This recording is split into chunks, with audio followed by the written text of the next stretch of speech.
Mega money in the metaverse. We're going to talk about what is an NFT. It's confusing to me.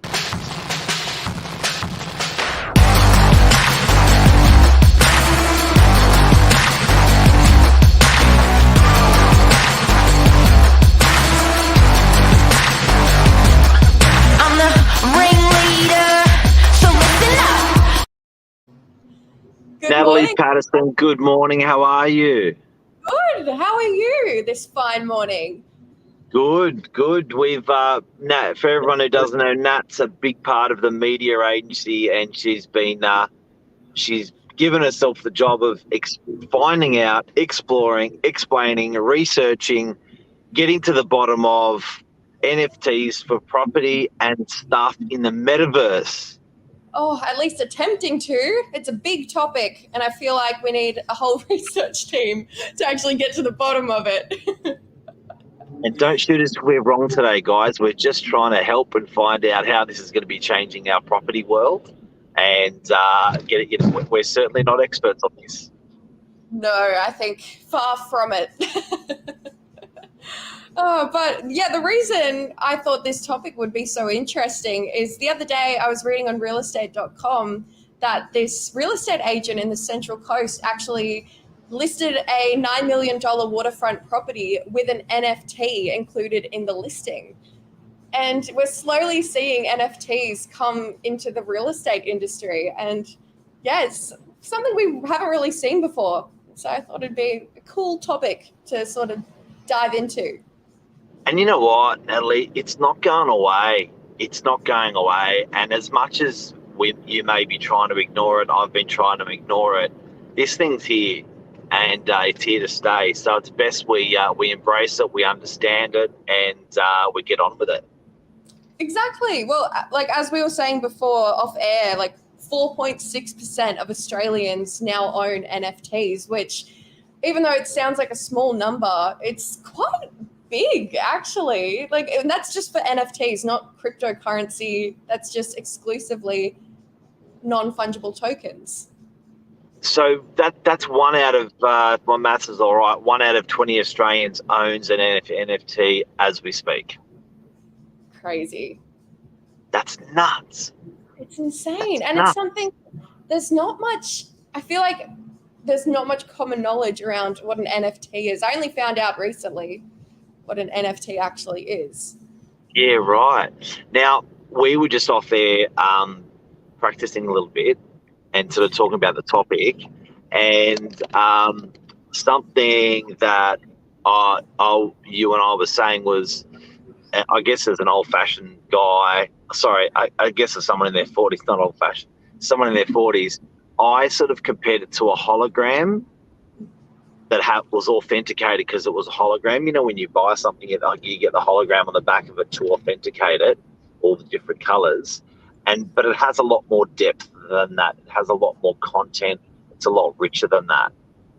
Yeah, so combining the hologram analogy, I was saying it's sort of like a Pokemon card. So for people who don't know, NFT stands for non-fungible tokens, and they're a form of cryptocurrency. Sorry, say that again. Non-fungible tokens. It's fungible. A bit of a fungible, so they can't be copied. Pretty much, it's a collectible piece of art. A lot of the time, it's a digital artwork. But it's also people are starting to pay for properties with NFTs because it's a collectible that sort of goes up predicted to go up in value. Okay. And that prediction of it going up in value, I guess, doesn't depend on the currency. It does, yeah. So I found that in the US, virtual real estate, which I think we'll tackle in a second, it's got sales topping 500 million US dollars, and that figure is predicted to double in 2022. Wow. According to the ABC. So it's pretty insane. Like, there's a larger market in the US for virtual real estate currently, especially with Snoop Dogg, who's invented his own metaverse of real estate. But yeah, in Australia, it's still in the still in the early days. So I guess it's also what is not the real estate, but what is it that actually you're authenticating is important to whether it's going to be worth something. So I'd imagine Snoop's got a bit of a following, and I'd imagine whatever he puts down as an NFT will be a collectible. So I guess it's not it's almost like an authentication of something digital. Correct me if I'm wrong, guys, and Nat or anyone on air, but like a band, like a football team, if you were to do something really cool, one-off and authentic in the digital world and put it on NFT, someone can buy that.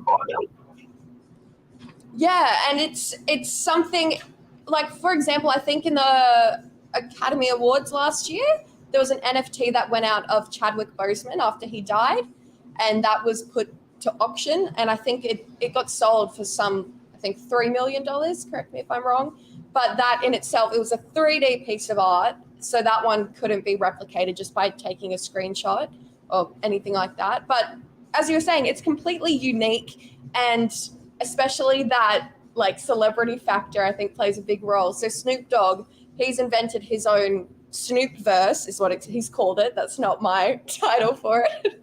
But yeah, so someone's bought a plot of land next door to Snoop Dogg for $450,000 US. And he's selling plots for exclusive passes for just under $6,000, and that gives them private access to Snoop Dogg concerts in this virtual world. Yeah, that's nuts. It's crazy. And yeah, the Metaverse, it's sort of like Minecraft. And I know that analogy makes it sound like it's just like a video game. But in a way, it sort of is. Like, as we're seeing, like after COVID last year, everyone's on Zoom, everyone's online. These virtual worlds aren't something that are going to go away.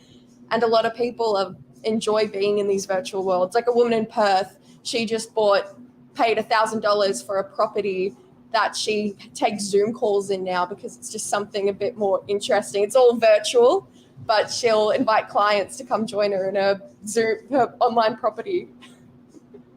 Because I know Lisa did a real estate course internationally, and all of the speakers were in a different room, and people could come and go out of those rooms digitally to sit in Lisa's course and listen to Lisa talk. Wow. Oh my gosh, it's like Total Recall. Like, just talking about this, it just doesn't sound real. Yeah, so you could literally stand up, walk out of the room, and of one speaker into the foyer and into Lisa's room and listen to her speak. Oh my gosh. It's a very similar concept to this virtual real estate that we're talking about today. And as you were saying, like Facebook has gotten onto this trend as well. They've got their Metaverse starting, and that's just going to skyrocket. Like, I think in the US, it's already like it's going up because people are selling like designated parcels of space in these virtual real estate environments. Yeah, crazy. Chris, we got a question in that. Answer that one. Funny you say that. There is a man in, I think, the Netherlands. So he's made a virtual world from scratch, and he's currently selling 16,000 plots of land with a total value, I think, of 8 million Australian dollars. And he has a team of 17 agents that are specifically virtual real estate agents that are responsible for trying to sell these like plots of land to people. And I think that's another factor. It's happening. There are virtual real estate agents. If you look up virtual real estate, there are agencies specifically to get you virtual real estate. And I think another interesting factor about this is there's no geographical limitations. I can just go and buy a property in the Netherlands and I can have access to it immediately because it's all online. It's virtual. And it seems like a bit like crypto. It's authenticated. it seems like it's that blockchain or whatever thing they use that you don't seem to have to worry about buying an NFT. It's not, or you can't seem to get stolen or replicated due to the way it's authenticated through blockchain or whatever it is. So and that's been around a couple of years now, tested for a couple of years now. It seems a bit bulletproof.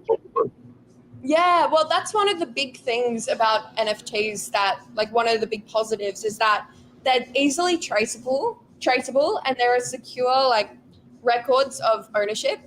So it's not like, well, for example, if we're talking about, like, traditional swapping of, like, shares or something. Oh, God, look at my brain going. But there's no paper trail. Like, it's all there, and you know who's owned it, like, who currently has it, and you have access to the information whenever you need it. But yeah, I think it's really interesting. Like, while we're talking about the positives, there are the negatives, that it's an emerging form of currency. A lot of people don't know what's happening with it, but at the same time, the biggest counter argument is that anything you invest in, there's always going to be that risk in it, and it's balancing that risk and the reward. But now, before we go, there's lots of other points in research. Can you just blast through those things that you did a lot of work on this? Yeah, so we went through that 4.6 Australians own an NFT, and there are 7.1% planning to buy an NFT. So, and this real estate agency in the Central Coast that included an NFT in their listing, a lot of people are theorizing that the reason that that's probably going to be really successful is because it's the first of its kind. So in the future, if you see like 100 real estate agencies putting NFTs, it might actually not go anywhere because it's losing that excitement factor. So there's something to think about. Yeah, and NFT. Oh, one thing about NFTs as well is that there is currently very limited or no regulation around it. And the idea of NFT mortgages is something that's still in development. So actually paying for something with an NFT as a mortgage, but then it's a bit weird because you don't know if it's going to go up, you don't know if it's going to go down. What else? I had, Snoop Dogg and the Snoopverse. That's just so funny. Imagine being next door neighbors to Snoop Dogg in a digital reality. Talking to him. Oh my gosh, because you can create digital avatars as well. You can like live in a completely different world. But yeah, so NFTs, I think they're risky, but it's I feel like everything with cryptocurrency is risky at the moment. Like it's really new, and it's a really hard technology to wrap your head around. Even I've done university assignments about NFTs, and still I could not tell you. I could not really summarize it in one sentence. Amazing. Cryptocurrency is the same though, but people are starting to get it.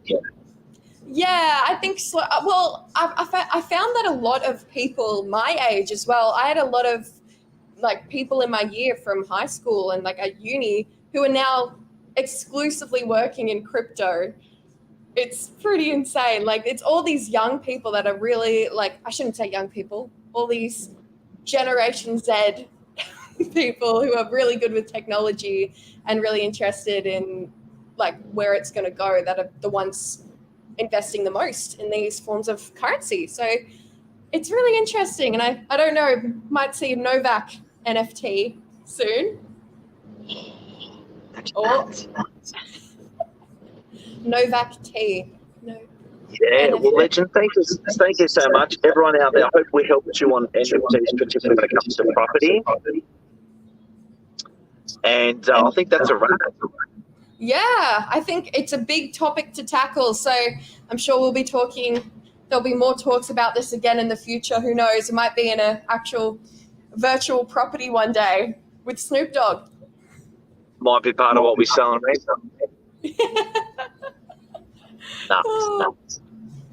Insane. Nat, thank you so much. Thank you, Mark. All right, take care, everyone. Thanks, Matt. Bye.